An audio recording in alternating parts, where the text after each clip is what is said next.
আসসালামু আলাইকুম। ভালো আছেন সবাই? আমরা আন্তর্জাতিক বিভিন্ন বিষয়গুলো নিয়ে আজকে একটু আলোচনা করব। বিশেষ করে আমরা একটু ইউরোপে চলে যাই। যেটা আপনারা সবাই জানেন, গত বৃহস্পতিবার অর্থাৎ গতকালকে যে বৃহস্পতিবার সে ওদিন আপনার ইউরোপীয় পার্লামেন্টে ইউরোপের সকল দেশগুলো বা সদস্য রাষ্ট্রগুলো মিলে, ইউরোপীয় ইউনিয়নের সকল সদস্য রাষ্ট্ররা মিলে একটি বৈঠকে বসছে। সেখানে তারা একটা সিদ্ধান্ত নিতে চাইছিল, যেটা হচ্ছে যে তারা ইউক্রেনকে সহযোগিতা করবে কি না। তবে এখানে হাঙ্গেরি বাদে ইউরোপীয় ইউনিয়নের সকল সদস্য রাষ্ট্রগুলোই ঐক্যমতে এসেছেন যে তারা ইউক্রেনকে অর্থনৈতিক এবং সামরিক সহযোগিতা করবেন। একমাত্র হাঙ্গেরির প্রধানমন্ত্রী ভিক্টর অরবান তিনি সবসময় এর বিপক্ষে থাকেন। ইউরোপীয় ইউনিয়ন যত সিদ্ধান্তগুলো ইউক্রেনের বিষয় নিয়ে ভিক্টর অরবান এর বিপক্ষেই থাকেন, অর্থাৎ এখানে ব্যাটো প্রয়োগ করেনই। এতদিন পর্যন্ত ভিক্টর অরবানকে অনেকেই একটু বিরত রাখার চেষ্টা করতে পারত, কিন্তু বিশেষ করে ডোনাল্ড ট্রাম্প নির্বাচিত হওয়ার পর থেকে ভিক্টর অরবানকে তারা আর ওই ব্যাটোদান থেকে বিরত রাখতে পারেন না। কেননা ভিক্টর অরবান ডোনাল্ড ট্রাম্পের সমর্থক বা তার সাথে সুসম্পর্ক, এমনকি রাশিয়ার প্রেসিডেন্ট ভ্লাদিমির পুতিনের সাথেও তার সম্পর্ক ভালো। এই জন্য ইউরোপীয় ইউনিয়ন একটা সিদ্ধান্ত নিতে চাইতেছে যে ভিক্টর অরবানকে যাতে এই স্থায়ীভাবে এখান থেকে ভোটদানে বিরত রাখা যায়। কিন্তু হাঙ্গেরি ইউরোপীয় ইউনিয়নের সদস্য থাকবে, ঠিক আছে, কিন্তু ভোট দিতে পারবে না, পক্ষে বিপক্ষে ভোট দিতে পারবে না। এখন সেটা কতটুকু বাস্তবায়ন করতে পারবে সেটা সময় বলে দিবে, দেখা যাবে পরে। আর আপনারা জানেন ইউরোপের সকল দেশ মিলেও তারা ইউক্রেনকে সহযোগিতা করার জন্য ঐক্যমত। এক্ষেত্রে জার্মানের চ্যান্সেলর ওলাফ শোলজ বিদায়ী, অর্থাৎ তিনি তার শেষ সময় আর কি, তিনি হারছেন আর কি নির্বাচনে। এখন ওলাফ শোলজ বলেছেন যে ইউরোপের সকল দেশ যেহেতু এখানে ঐক্যমত, এবং আমরা চাইব বা আমরা এটুকু নিশ্চিত করতে চাই যেন যুক্তরাষ্ট্র ইউক্রেনের পাশে থাকে, এবং যুক্তরাষ্ট্রের যে সমস্ত অস্ত্র নির্মাতা বা অস্ত্র প্রস্তুতকারক কোম্পানিগুলো আছে তারা সকলে জোটবদ্ধভাবে যাতে ইউক্রেনের পাশে থাকে, এই কথা ওলাফ শোলজ বলছেন। আর ইউরোপীয় ইউনিয়নের যে কমিশনের প্রধান আছেন উর্সুলা ভন ডার লেয়েন, তিনি বলেছেন যে আগামী বছর অর্থাৎ সামনের বছরগুলোতে ইউরোপের অর্থনৈতিক এবং সামরিক খাতের নতুন পরিকল্পনা নিয়ে ইউরোপীয় ইউনিয়ন আসবে এবং সেখানে তারা সম্পূর্ণ সহযোগিতার হাত অব্যাহত রাখবে।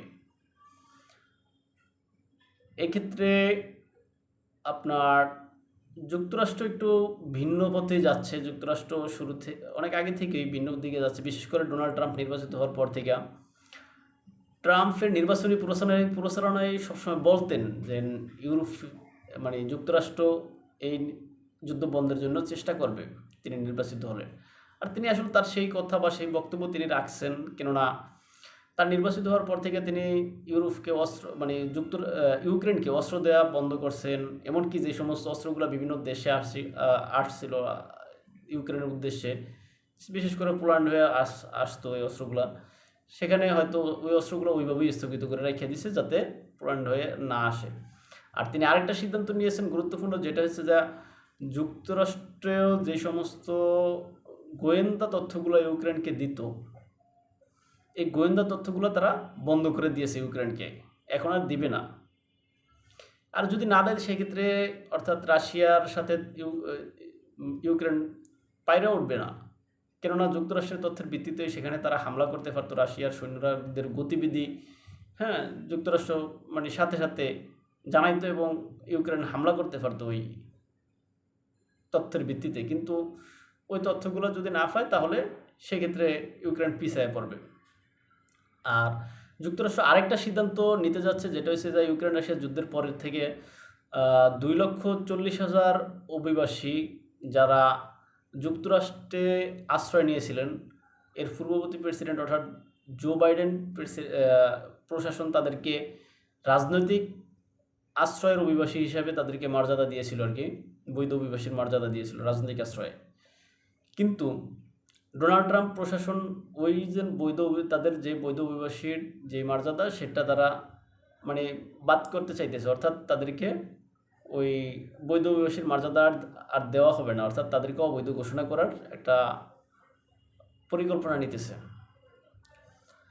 আর এদিকে মিস্টার ট্রাম্প নির্বাচিত হওয়ার পর থেকে তিনি এখনও, অর্থাৎ দ্বিতীয়বার নির্বাচিত হওয়ার পর থেকে বিদেশে এখনও কোনো দেশে ভ্রমণ করেননি বা কোনো দেশে সফর করেননি, বরঞ্চ বিভিন্ন দেশের রাষ্ট্রপ্রধান বা সরকার প্রধানগণ তার সাথে গিয়ে দেখা করেছেন। বিশেষ করে ভারতের প্রধানমন্ত্রী নরেন্দ্র মোদী, তারপর হচ্ছে গিয়া ফ্রান্সের প্রেসিডেন্ট এমানুয়েল ম্যাক্রন, তারপর হচ্ছে কানাডার প্রধানমন্ত্রী জাস্টিন ট্রুডো, তারপর হচ্ছে গিয়ে আপনার এই এই যে মধ্যপ্রাচ্যের আপনার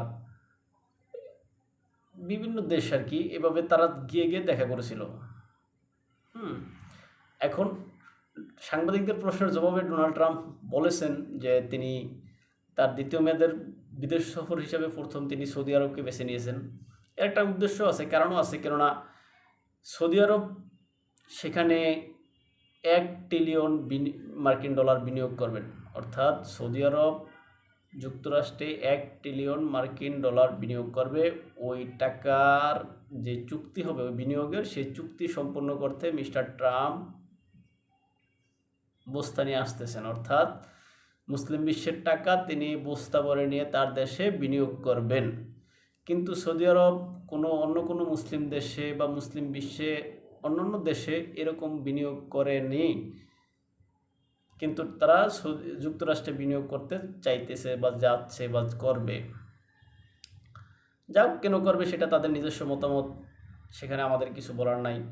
তবে তারা মুসলিম বিশ্বের সেহেতু মুসলিম বিশ্বের অন্যান্য দেশ বা হিসেবেও তার কাছে দাবি করতে পারে, ভাই তুই আমার দেশে বিনিয়োগ কর। যাক, বর্তমান বিশ্ব হচ্ছে এরকম যে তেলের মাথায় তেল দেওয়া। বিশেষ করে যুক্তরাষ্ট্রে তো টাকার অভাব নাই, ডলারের অভাব নাই, তাই সৌদি আবারও তাদের দেশে যায় বিনিয়োগ করে, মানে তেলের মাথায় তেল দেওয়ার মতোই।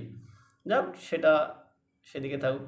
তবে এখানে আরেকটু কথা বলা ভালো, যেমন 2017 সালে ডোনাল্ড ট্রাম্প প্রথম নির্বাচিত হওয়ার পরে তিনি কিন্তু এই সৌদি আরবে প্রথম তার বিদেশ সফরে আসছিলেন, এবং এখান থেকে তিনি 300 বিলিয়ন মার্কিন ডলার আর কি বিনিয়োগ নিয়েছিলেন। এবারে হয়েছে আরও বাড়ায়া 1 ট্রিলিয়ন, তখন নিচে 300 বিলিয়ন, এখন নিতেছে 1 ট্রিলিয়ন। বিলিয়ন বাদ, এখন ট্রিলিয়নের ঘরে গেছে গা। যাক, বিনিয়োগ করুক, মুসলিম বিশ্ব আগে যাক। তবে এখানে ট্রাম্প আরেকটা গুরুত্বপূর্ণ সিদ্ধান্ত নিয়েছেন, যেটা হচ্ছে যা কানাডা এবং মেক্সিকোর উপরে যে 25% অতিরিক্ত শুল্ক আরোপের কথা ছিল, ওই শুল্ক আরোপটা এখন তিনি রহিত করছেন। অর্থাৎ রহিত করছেন বলতে একদম বাদ দিয়ে দেন নাই, অর্থাৎ 1 মাসের জন্য স্থগিত করছেন। এটা যেমন মার্চের 7-8 তারিখে কার্যকর হওয়ার কথা ছিল, এটাকে এখন তিনি এপ্রিলের 7-8 তারিখে পিছায় নিয়ে গেছেন, তখন কার্যকর হবে। এটা ভালো উদ্যোগ। আর এই মধ্যপ্রাচ্যের বিষয়ে একটু যাই। ডোনাল্ড ট্রাম্প মধ্যপ্রাচ্যের বিষয়ে সমস্যার সমাধান করতে চাইতেছেন। তিনি যে বলছেন যে গাজাকে তিনি জান্নাত বানায় দিবেন, এরকম করবেন, গাজার বাসিন্দাদেরকে সরাই দিবেন। এখন এত হুমকি দামকির পরও হামাসের সাথে তার তত একটা সমাধান হয়নি। এখন তিনি সর্বশেষ যেই গতকালকের যে নিউজ বা তথ্য সেই অনুযায়ী বলা যায় তিনি হামাসের প্রতিনিধিদের সাথে কথা বলেছেন, অর্থাৎ ইসরায়েলের ভালোর জন্য, তার ভাষ্য অনুযায়ী ইসরায়েলের মঙ্গলের জন্য তিনি হামাসের সাথে কথা বলেছেন, বন্দিরা আছে তাদেরকে মুক্ত করার জন্য। এখন সেখানে হামাস, সেখানে তারা কি প্রতিশ্রুতি দিছে সেটা তিনি প্রকাশ করেননি, আবার হামাসের পক্ষ থেকে ওরকম কিছু বলা হয়নি। তবে এক্ষেত্রে ইসরায়েল একটু নাখোশ, কেননা ইসরায়েল বাদে বা ইসরায়েলকে ডেঙ্গিয়ে যুক্তরাষ্ট্র হামাসের সাথে যোগাযোগ করছে। এটা প্রায় অনেক বছর পরে হামাসের সাথে মার্কিন কোনো প্রতিনিধি বা মার্কিন প্রেসিডেন্টের সাথে সরাসরি এরকম সাক্ষাৎ কথা আর কি, আলোচনা। এটা যদিও পর্দার আড়ালের আলোচনা, কিন্তু ট্রাম্প মিডিয়ার সামনে এসে বলেছেন আর কি যে তাদের সাথে একটা কথা হয়েছে, আলোচনা হয়েছে। এখন সেখানে তিনি ওই বন্দীদেরকে ছেড়ে দেওয়ার জন্য হুমকি দামকি দিয়েছেন। এখন বন্দীদেরকে, ইসরায়েলি যে বন্দী আছে তাদেরকে যদি হামাস ছেড়ে দিলে হামাস কী পাবে, তার কোনো উত্তর ট্রাম্পের কাছে নাই। অর্থাৎ ট্রাম্প হুমকি দিতেছে যে তোমরা যদি বন্দীদেরকে না ছাড়ো বা আমার কথা না শোনো, আমি তোমাদেরকে শেষ করে দিব। এখন হামাস যদি পাল্টা প্রশ্ন করে যে হ্যাঁ আমি যদি তাদেরকে ছাইরে দিই তাহলে তুমি আমার কি দিবা? উত্তর নাই, উত্তর দোয়াশা মিস্টার ট্রাম্পের কাছে এটার কোনো উত্তর নাই। এই হচ্ছে অবস্থা। এদিকে আবার সিরিয়ার অবস্থা খুবই খারাপ। সিরিয়ার আপনারা জানেন ডিসেম্বরে সিরিয়া আসাদ সরকারের পতন হয়েছে। আসাদ সরকারের পতনের পর সেখানে ওই যে হায়াত তাহরির আল শামস সেখানকার সরকার প্রধান হিসেবে দায়িত্ব নিয়েছেন তারা।